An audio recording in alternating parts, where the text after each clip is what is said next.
Hello and welcome. Today, we're jumping into a really powerful idea from Chapter 7 of J. Daniel Alejo's book, Tending the Garden. We're going to be talking about the influence we have on others that we often don't even see happening. So let's just start with this question right here. Something to chew on. What are you teaching when you're not actively trying to teach? In those moments when you're just being yourself. Because according to Alejo's, the answer to that question is, well, it's a lot. A whole lot. I mean, just look at this quote from the book. Your presence is a pedagogy, your habits are a curriculum, your reactions are philosophy. Wow, that really hits, doesn't it? It's this incredible way of saying that our influence isn't just in the big, planned lessons. It's happening constantly, almost passively, all the time. And that brings us to the central thesis here. Alejo's calls each of us a formational agent. Every single day, whether we like it or not, we are shaping the people around us. And it's not just by the content of what we say, but by our patterns, our knee-jerk reactions, our very presence. The book gives this whole process a name, Praxial Symbiosis. It's basically this unseen relational dance of formation that's always at play. So you might be asking, okay, how does this actually work? How does my formation get passed on to someone else? Well, the book breaks it down into 4 main pathways. The author calls them transmission vectors, and they're how our unseen influence gets broadcast to the world. And just so we're all on the same page, let's lock in this term. A praxial vector is just the specific pathway that your own inner world, your formation, is passed on to other people. It's the how of this whole process. All right, here they are. The big 4 we're going to break down one by one. Story, game, instruction, and philosophy. These are the main channels through which we're constantly exporting our own personal operating system to everyone around us. First up, we have story.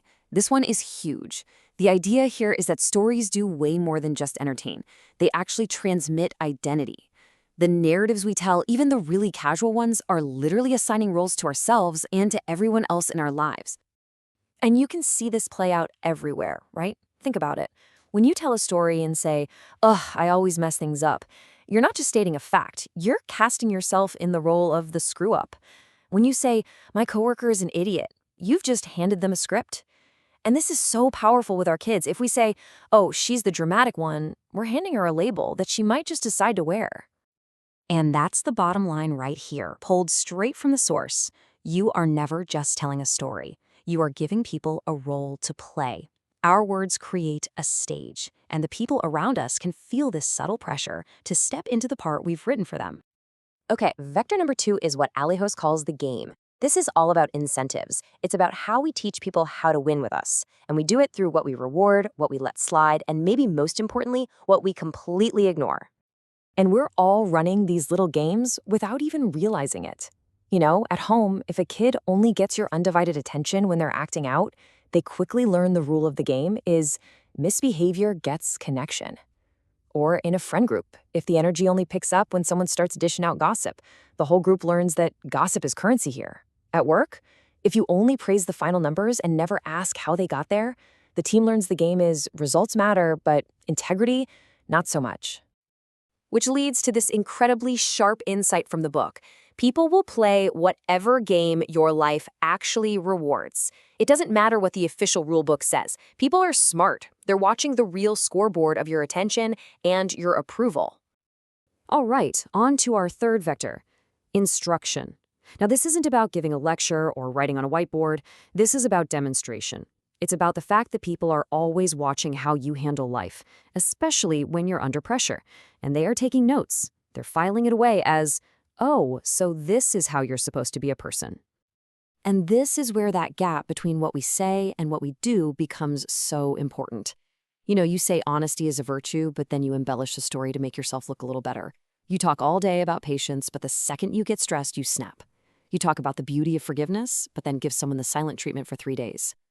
Your actions? That's the real instruction manual you're handing out. And here's the kicker for this vector. Alejo's writes, whatever you repeatedly do under pressure is what you are instructing others to call normal. Think about that. Our go-to stress response becomes someone else's baseline for what's considered an acceptable way to act. And that brings us to our fourth and final vector, philosophy.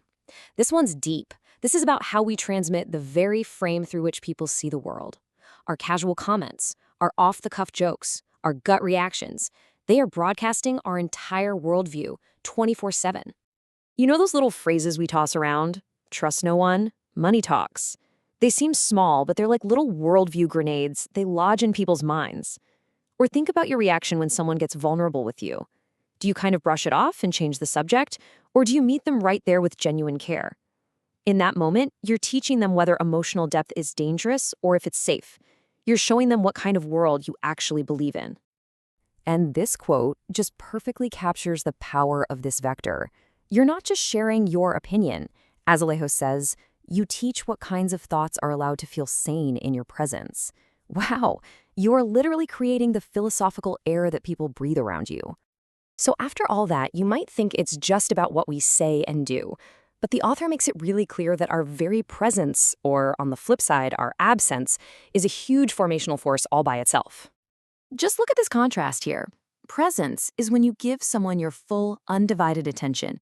It's that feeling when people physically relax when you walk into a room. It's just showing up consistently.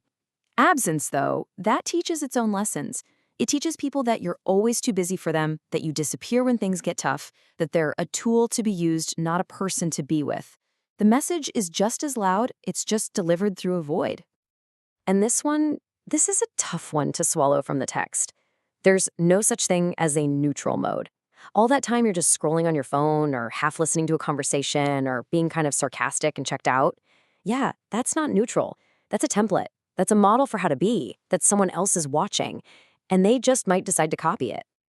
So when you put all of this together, the stories, the games, your presence, what does it all add up to? The book frames our total cumulative influence in this incredibly powerful way, as a walking moral atmosphere. Let's just sit with that for a second. Every word, every habit, every reaction, every sigh, it all contributes to the environment you carry around with you. You are a walking moral atmosphere. And that leaves us with this final, vital question that this whole explainer is really built around. The formation you're exporting, all the stories, all the games, the instructions, the philosophy, is all of that just happening by accident? Or are you going to start stewarding it, shaping it, on purpose?